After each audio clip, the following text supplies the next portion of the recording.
IAS क्या होता है बेसिकली। तो लोग सोचते हैं सर मेरे सपने हैं, मैं मेरा करियर है। बेसिकली आईएएस अगर आप सोचते हैं तो ये माइंडसेट है, ठीक है, माइंडसेट है। अब माइंडसेट क्या होता है, मतलब आप कहेंगे माइंडसेट तो है ही है। तो हम लोग जनरली जो होता है जब आईएएस सोचते हैं कि हम सिविल सर्विसेज में जाना चाहते हैं, तो सर ये मेरा सपना है, मेरे माँ बाबूजी का सपना है, मेरी इच्छा है, ठीक है, हम ये तमाम तरह की चीज़ों के बारे में बात करते हैं। लेकिन एक्चुअली में आईएएस माइंडसेट है। माइंडसेट क्या होता है, माइंडसेट का जो सबसे पहला सेगमेंट होता है never give up. Never give up, ध्यान से इसको समझने की कोशिश करना जो बता रहा हूं। अभी आज से 2-3 महीने बाद लिख लेना, 2-3 महीने बाद तुम्हें बड़ी उलझन सी होने लगेगी, हर चीज़ में तुम्हें बुराई नजर आएगी। तुम्हें लगेगा यार तुम्हारा सिलेक्शन होगा कि नहीं होगा, यार मेरे से कुछ हो ही नहीं पा रहा है, मैं आंसर अच्छा आंसर लिख ही नहीं सकता, मेरे को याद ही नहीं होता, सर मैं रिवाइज ही नहीं कर पाता, सर सुबह जल्दी उठ नहीं पाता, सर बदन में दर्द होता है, देर तक पढ़ नहीं पाता, सर में दर्द होने लगता है, मेडिटेशन नहीं कर पाता, मैं थक जाता हूं, हर साल थक जाता हूं, हजारों की संख्या में मैसेज पढ़ते पढ़ते, सर मैं ये नहीं कर सकता, सर मैं वो नहीं कर सकता, सर मेरे से हो नहीं सकता। तो भैया जब तुम तैयारी करने आए थे तब तुमने कहा था सर मैं आईएएस बनना चाहता हूं, पूरा सीना ठोक के तुमने कहा था कि सर मैं आईएएस बन के दिखाऊंगा, मैं ये करके दिखाऊंगा, माँ बाबूजी का सपना है, पिताजी ने जो खेत बेचा है मुझे पढ़ाने के लिए, तब तो तुम्हारे बड़े सपने थे। और 3 महीने बाद आप हर चीज में कहने लगते हो सर मैं अच्छा आंसर नहीं लिख पाता हूं, सर पढ़ता तो हूं, अभी मेरे पास कम से कम 40 मैसेज, सर पढ़ता तो हूं जैसे आंसर राइटिंग, सर पढ़ता तो हूं लिख नहीं पाता हूं, सर रिवीजन नहीं हो पाता है, सर रिवीजन के लिए समय नहीं निकल पाता है, सर मेरे से जो है ये नहीं हो पाता, सर मेरे से याद नहीं हो पाता, सर मैं पॉलिटी नहीं पढ़ पाता। पूरे टाइम यही की यही चीजें जो है होती रहती हैं, because it is not the dreams, ये सपने नहीं है जो तुम्हें लेकर जाएंगे, ये माइंडसेट है जो तुम्हें आगे लेकर जाएगा। लवासना के रास्ते में सड़क नहीं बनी है, लवासना के रास्ते पे कांटों की दीवार बनाई गई है, ठीक है, कांटों की दीवार बनाई गई जिसको पार करना बड़ा मुश्किल काम होता है, उस पर चल के जाना पड़ता है, खून बहता है, डर लगता है। तो वहां पर माइंडसेट बहुत इंपॉर्टेंट होता है। माइंडसेट क्या कहता है, माइंडसेट कहता है नेवर गिव अप। जिस चीज को आप दोहराते रहते हो, और मेरे पास इतने मैसेज आते हैं, इतने मैसेज आते हैं, कुछ दिन बाद जिन्होंने आज कसमें खाई थी, सर उजांग सर आपके साथ में कॉन्सेप्टर बैच में जुड़ रहा हूं, सर उजांग सर एनसीईआरटी करो, कुछ समय बाद सर कोर्स धीमा चल रहा है, सर ये चल रहा है, ये पढ़ाया जा रहा है। सवाल ये नहीं कि तुम जज कर रहे हो क्या पढ़ाया जा रहा है, सवाल है कि जो पढ़ाया जा रहा है वो तुमने कितना पढ़ लिया, ये जो सबसे इंपॉर्टेंट चीज है, तो वो बहुत महत्वपूर्ण हो जाता है हमारे लिए। तो ये एक इंपॉर्टेंट सेगमेंट है जो हमें समझना पड़ेगा कि हम इसको कैसे करते हैं। सो इट्स ऑल अबाउट, सबसे पहले माइंडसेट होता है। माइंडसेट कहता है नेवर गिव अप, आपको गिव अप नहीं करना है, ये आपका सबसे बड़ा, इसको ताबीज बनाकर गले में पहन लो, ये माइंडसेट होता है। माइंडसेट कहता है कि when there is a no way, when there is no way, जब मेरे पास जीतने का रास्ता नहीं है, I will find another way, I will find another way. मेरे पास कोई रास्ता नहीं है, सर पिताजी ने हाथ खींच लिए, नहीं पढ़ा रहे हैं, पिता सर मेरा इस बार अटेम्प्ट नहीं निकला, सर प्री नहीं निकला, सर अच्छा आंसर नहीं लिख पाया, सर आंसर याद नहीं हुआ, सर मेरा कोर्स पूरा नहीं हुआ। आप हमसे कहते हैं नो वे सर, अब कोई चांस नहीं है। 13 लाख लोग फॉर्म भर रहे हैं, 13 लाख लोगों ने फॉर्म भरा, 5.5 लाख लोग पहुंच रहे हैं एग्जाम देने के लिए, कहां गए 6.5 लाख लोग? नो वे, उन्होंने, उनके दिमाग ने कहा नो वे, कोई नहीं है तुम्हारे पास, कोई रास्ता नहीं, तुम्हारा प्री नहीं निकलेगा। उन्होंने एक्सेप्ट कर लिया, उन्होंने एक्सेप्ट कर लिया, क्योंकि उन्होंने सपने देखे थे आईएएस बनने के। अरे सपनों को टूटने में नींद खुली, सपना गायब। सपने की कितनी हैसियत होती है, सपने की कितनी लेंथ होती है, सपने की कितनी औकात होती है, अगर उसको दिल में ना देखा जाए। आंख खुली सपना गायब। दुनिया की रियलिटी में सपने ऐसे शीशे के ग्लास की तरह चूर कर दिए जाते हैं, जिंदगी की हकीकत सख्त पत्थर की तरह, जिसपे ऐसे शीशे के गिलास की कोई औकात नहीं होती है, उसको इस तरह उसको तोड़ दिए जाते हैं। और हर दिन हजारों हमारे यूथ का सपना इसी तरह टूटता है, क्योंकि सपने माइंड सेट के मजबूत तिजोरी में रखे जाते हैं। सपने आंख खुली, सपना हकीकत की जमीन पर गिरा, सपना चकनाचूर हो गया। सपने को जब माइंडसेट में प्रिजर्व करके रखना जाता है, तो माइंडसेट उसी उर्वरक जमीन की तरह होता है जो सपनों के इस बीज को पल्लवित करता है, ताकतवर वृक्ष बना देता है। इस बात को समझना। पहला चीज सिखाया नेवर गिव अप, दूसरा सिखा रहा हूं when there is a no way, there always, mindset always find another way, कि इसका कोई तो रास्ता होगा मुझे करने के लिए। मैं आज आंसर नहीं लिख पा रहा हूं, लेकिन मैं अच्छा आंसर लिखूंगा। इस आंसर राइटिंग के लिए मेरे पास एक फ्रेज होना चाहिए। मुझे ये ज्योग्राफी पढ़नी है, तुम पूरे टाइम कह रहे हो अरे वो आपने ज्योग्राफी धीरे पढ़ा रहे हो, आप इकोनॉमी तेज पढ़ा रहे हो, आप हिस्ट्री धीरे पढ़ा रहे हो। Where you are, it's not me who is going to give the examination. मैं एग्जामिनेशन में नहीं बैठने जा रहा हूं। ये हीट तुम्हें फेस करनी पड़ेगी। किसका सपना टूटेगा? तुम्हारा सपना टूटेगा। ताने किसको झेलने? तुम्हें झेलने पड़ेंगे। इस चीज को पाने समझने की कोशिश करो। तो जो माइंडसेट होता है वो कहता है कि when there is a no way, I will always find another way. इस काम को करने का दूसरा तरीका ढूंढूंगा। दूसरे में फेल हुआ, तीसरा तरीका ढूंढूंगा। तीसरे में फेल हुआ, चौथा तरीका ढूंढूंगा। मैंने रियाज जी के बंगले से एक वीडियो डाली थी, IAS officer fail fail fail fail fail. अरे दुनिया ने जब वो अपनी स्टोरी बताने लगे बैठ के, पूरा दांव लग गया। कह रहे होना ही नहीं इसका, बर्बाद हो गया दिल्ली। मतलब घर वालों से कहा कि दिल्ली भेज के तुमने बड़ा गलत कर दिया, दिल्ली भेज के गलत कर दिया, लड़का हाथ से निकल गया, अब नहीं होना वाला इसका कुछ। अल्यो आईएएस बन गए। सो माइंडसेट जो होता है, मेरी बात को बड़े ध्यान से समझना, माइंडसेट जो होता है वो हमेशा अनदर वे को आइडेंटिफाई करना। और मानवता, पूरी ह्यूमैनिटी इसी बेस पे काम करती है। चाहे वो राइट ब्रदर्स हो, चाहे थॉमस अल्वा एडिसन हो, इनकी कहानियां नहीं सुनाने जा रहा हूं। यह हमारी आयुषी, जिनकी वीडियो मैंने दिखाई, पूरी वीडियो आपके सामने आने जा रही है। यार आंखें नहीं है, जब इनकी वीडियो देखोगे तो तुम्हारी आंख से आंसू निकल आएगा, खुद पर शर्म आ जाएगी। जब उन्होंने अपनी चुनौतियां बताई हैं तैयारी करने की दिल खोलकर, तो तुम कहोगे यार ये आज आईएएस हो गई है, 48 रैंक निकाला है, कैसे इसने मेहनत की होगी। एक एक संघर्ष की दास्तान बताई है। आंखें ना होना इस परीक्षा में क्या दिक्कतें दे सकता है, आपको अंदाजा लगेगा।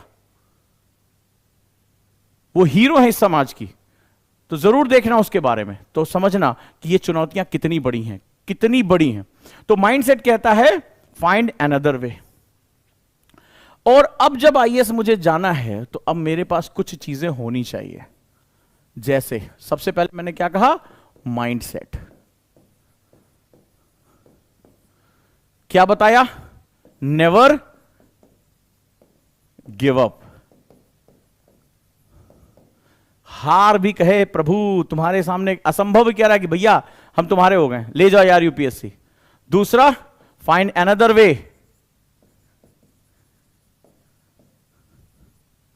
माइंडसेट क्या कहता है? एक कहेगा सर मेरे पास टाइम नहीं है, मैं कैसे पढ़ाई करूं, मुझे नौकरी पे जाना पड़ता है, कॉलेज जाना पड़ता है। माइंडसेट कहेगा कोई बात नहीं बेटा, सोने का टाइम तो कम हो सकता है, कोई बात नहीं बेटा, दोस्तों के साथ बाद में मिल लेंगे, आईएएस बन जाएंगे, और मजा आएगा। तो जो माइंडसेट होता है वो असंभव, वो कहता है कि इम्पॉसिबल जैसा कोई शब्द ही नहीं है। ठीक है, वो इम्पॉसिबल शब्द को माइंडसेट जो होता है वो चश्मा ही अलग हो जाता है, उसका चश्मा अलग हो जाता है, वो इम्पॉसिबल को ऐसे पढ़ता है। ठीक है, जैसे तुम्हारे सामने लिखा और यूपीएससी इम्पॉसिबल है, तैयारी करना इम्पॉसिबल है, मैं गरीब का बच्चा हूं, इम्पॉसिबल है। तो क्या करता है ना, माइंडसेट जो होता है वो चश्मे का लेंस चेंज कर देता है, वो पढ़ता है अरे ये तो लिखा है आई एम पॉसिबल, ऐसे लिखा, वो ऐसे पढ़ता है इम्पॉसिबल को, वो कहता है आई एम पॉसिबल, वो ऐसे पढ़ना शुरू कर देता है इम्पॉसिबल को। तो वो क्या करता है, सिचुएशन को चेंज कर देता है। तो सबसे पहले अगर किसी चीज पर तुम्हें काम करना है तो माइंडसेट पे काम करो।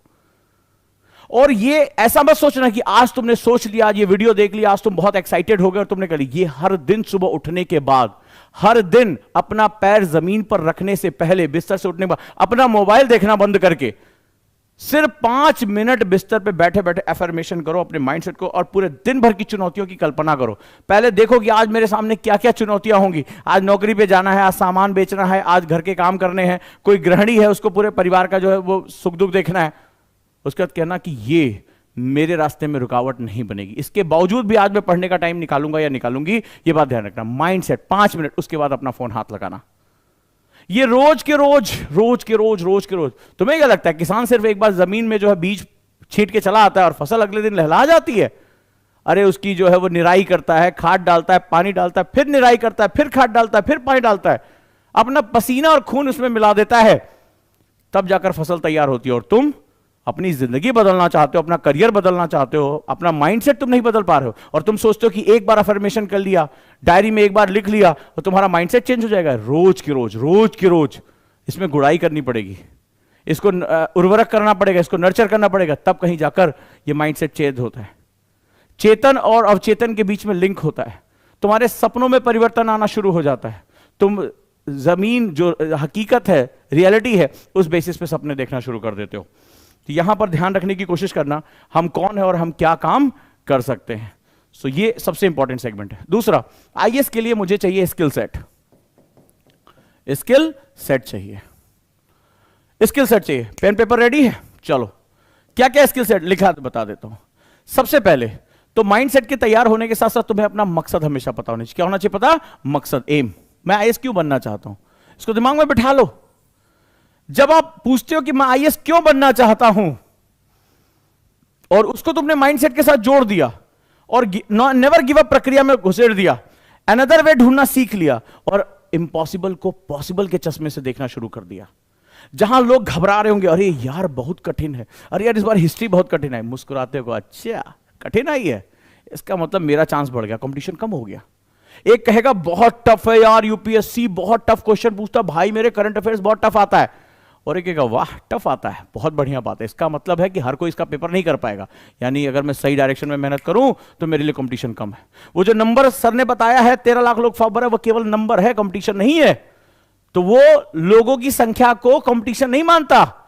जो माइंडसेट वाला होता है वो लोगों की संख्या को बोलता है अरे सिर्फ भीड़ है यार, कंपटीशन तो केवल कुछ लोगों से जो मेरी जैसे माइंडसेट के होंगे, केवल उनसे मेरा कंपटीशन है। और जिस दिन तुम्हारा ये दृष्टिकोण बदल गया ना, तुम चाहे आईएएस की तैयारी कर रहे हो, चाहे कोई नौकरी ढूंढ रहे हो, जिंदगी में कोई काम करना चाहते हो, यकीन मानो जिंदगी तुम्हें इतनी मजेदार लगने लगेगी, जिंदगी तुम्हें इतनी मजेदार लगने लगेगी, हर चैलेंज से कहोगे आहा आज चैलेंज नहीं मिला, मजा नहीं आ रहा है। जैसे कोई लत हो जाती है कि आज ये चीज मुझे मिलनी चाहिए, उसी तरह तुम चैलेंज के लिए भूखे रहोगे। किसी दिन तुम्हें चैलेंज नहीं मिलेगा तो खोपड़ी खुजलाओगे, अरे यार आज कोई मुसीबत नहीं आई, आज कोई चैलेंज नहीं आया मेरे सामने, अरे मैं दिखाऊं किसको दुनिया को कि मैं कौन हूं। तो ये होता है माइंडसेट, अभूतपूर्व शक्ति तुम्हारे अंदर पैदा करके रख देता है। हमें सपनों को पालना बताया जाता है, हमें सपनों को कहना बताया जाता है, हमें माइंडसेट चेंज करना नहीं बताया जाता है।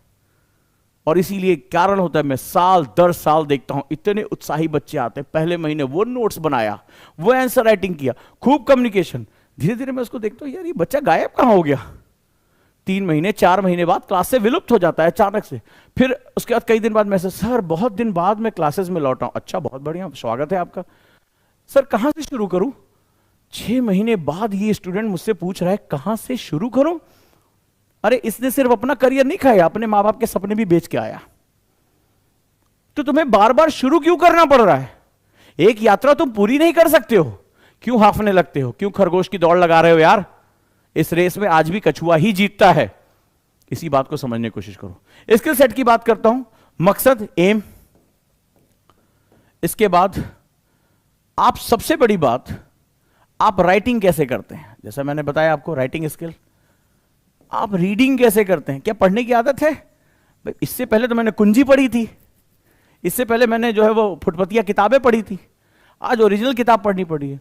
तो बच्चा मुझसे जानते क्या पूछता है, पूरी क्लास पढ़ाई, LWMI बेस पढ़ा है, टीचर खुद, आज के ज़माने में जहाँ हर चीज़ कॉपी आप इशू कर सकते हैं, आप स्लाइड पे पढ़ा रहे हैं, एक टीचर खुद LWMI नोट्स बना, उसके बाद कहते हैं सर इसका पीडीएफ मिल जाएगा क्या?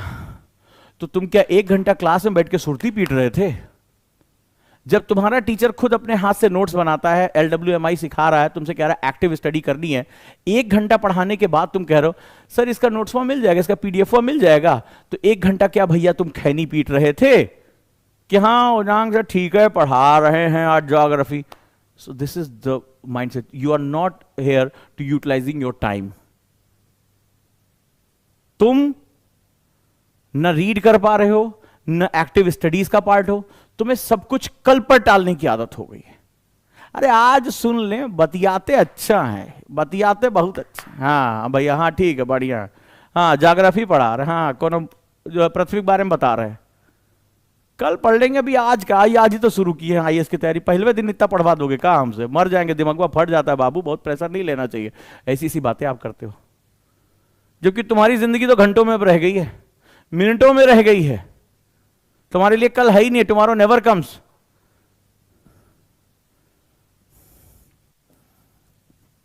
इसके बाद स्पीकिंग,